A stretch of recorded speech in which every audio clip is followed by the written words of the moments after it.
मायावती का मैं बात की जिक्र में करते हुए यहां पर आपको बताऊं कि मायावती ने अभी तक जो सपोर्ट करने की बातें कर रही थी, लेकिन अब उन्होंने बीच में एक पेंच फंसा दिया। मायावती ये कहती है कि 50% रिजर्वेशन होना चाहिए। ओबीसी के लिए क्यों नहीं प्रावधान है? एससी एसटी के लिए उसी रिजर्वेशन में, उसी कोटे में से क्यों दिया जा रहा है? बीएसपी सुप्रीमो मायावती ने कहा कि दरअसल कांग्रेस की सरकार हो या मौजूदा सरकार, ये सिर्फ भोली भाली जनता को लोक लुभावन प्रलोभन दे करके कहीं न कहीं उनको अपने झांसे में रखने की कोशिश कर रही है। मायावती ये कहती हैं कि 2 प्रावधान ऐसे हैं जिनको नहीं हटाया गया तो 15 साल लग जाएंगे इसे कानून बनने तक। सुनिए मायावती को। से संबंधित संविधान के 128वें संशोधन विधेयक 2023 के अंतर्गत देश में लोकसभा व राज्य विधानसभाओं में भी 33% महिलाओं को आरक्षण दिए जाने के कुछ प्रावधान इसमें इस प्रकार से बनाए गए हैं, जिसके तहत अगले काफ़ी वर्षों तक, अर्थात लगभग 15-16 वर्षों तक, यानी कि कई चुनाव तक देश की महिलाओं को ये आरक्षण प्राप्त नहीं हो पाएगा।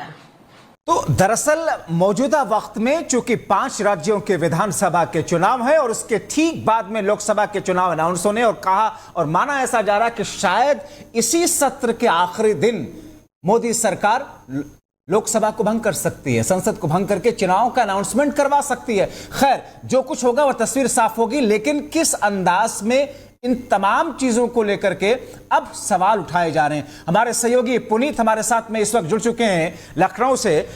पुनीत, मायावती का अभी तक खामोश रहना, सपोर्ट करना, अभी भी सपोर्ट मायावती का है, लेकिन वो कह रही है कि सरकार पर कटाक्ष कर रही है। वो ये कह रही है कि साहब ये तो छलावा है, क्योंकि ओबीसी के लिए तो कुछ है ही नहीं।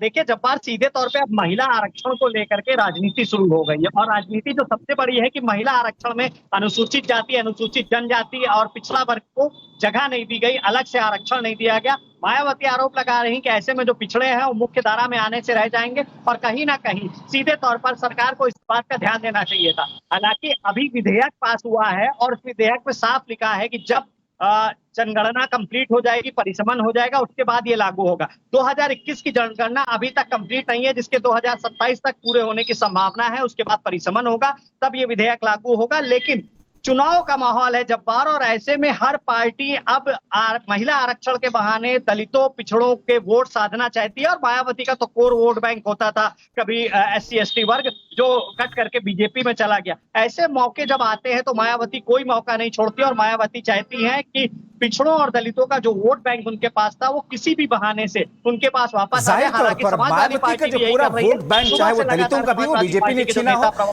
या ओबीसी का वोट जो छीना, वापस पाने के लिए कहीं ना कहीं वो भी इस स्टैंड को, इस हथकंडे को अपना रही हैं। लेकिन क्या उत्तर प्रदेश की राजनीति में मायावती की इस बयान को लेकर के जनता और वोटर के बीच में किसी किस्म का कोई प्रभाव दिखेगा?